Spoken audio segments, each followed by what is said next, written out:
Liquor స్కామ్లో డబ్బులు ఎలా చేతులు మారాయి, ఎవరెవరికి వాటాలున్నాయి, పెట్టుబడులు ఎక్కడ పెట్టారు, ఇవి మొదటి రోజు కస్టడీలో ఎమ్మెల్సీ కవితను ఈడీ అడిగిన ప్రశ్నలు. మనీ లాండరింగ్ 100 కోట్ల చుట్టూనే మొదటి రోజు విచారణ సాగినట్లు తెలుస్తోంది. ఇక ఇవాళ కవిత భర్త అనిల్, పిఆర్ఓ రాజేష్తో పాటు మరో ముగ్గురిని ఈడీ విచారించనుంది. మరోవైపు కవిత అరెస్టును సవాల్ చేస్తూ సుప్రీంకోర్టులో పిటిషన్ వేయనున్నారు. ఢిల్లీ లిక్కర్ కేసులో కస్టడీలో ఉన్న బీఆర్ఎస్ ఎమ్మెల్సీ నుంచి పూర్తి సమాచారం రాబట్టే ప్రయత్నం చేసింది ఎన్ఫోర్స్మెంట్ డైరెక్టరేట్. మొదటి రోజు కస్టడీలో ఆర్థిక లావాదేవీల చుట్టూ ఈడీ ప్రశ్నలు సంధించింది. ఆమ్ ఆద్మీ పార్టీకి ఇచ్చిన 100 కోట్లు ఎలా వచ్చాయి, డబ్బు ఎవరెవరు సమకూర్చారు, లిక్కర్ పాలసీ ద్వారా సంపాదించిన 192 కోట్ల గురించి ఆధారాలు చూపించి అధికారులు కవితను ప్రశ్నలు అడిగినట్లు తెలుస్తోంది.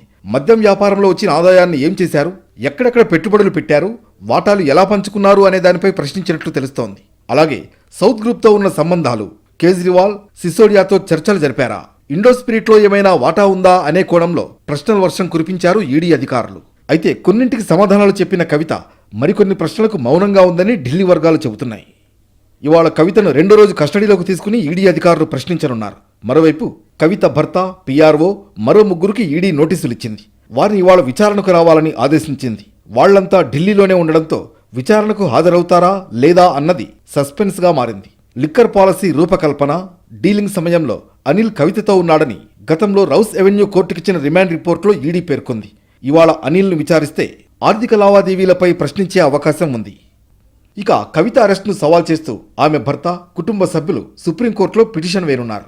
మరోవైపు ములాఖత్ సమయంలో కవితను కేటీఆర్, హరీష్ రావు న్యాయవాది కలిశారు. న్యాయ పోరాటం చేసేందుకు సిద్ధమవుతున్నారు. రేపు సుప్రీంకోర్టులో కవిత పిటిషన్ విచారణకు రానుండడంతో సీనియర్ లాయర్లతో కేటీఆర్, హరీష్ రావు సంప్రదింపులు జరుపుతున్నారు.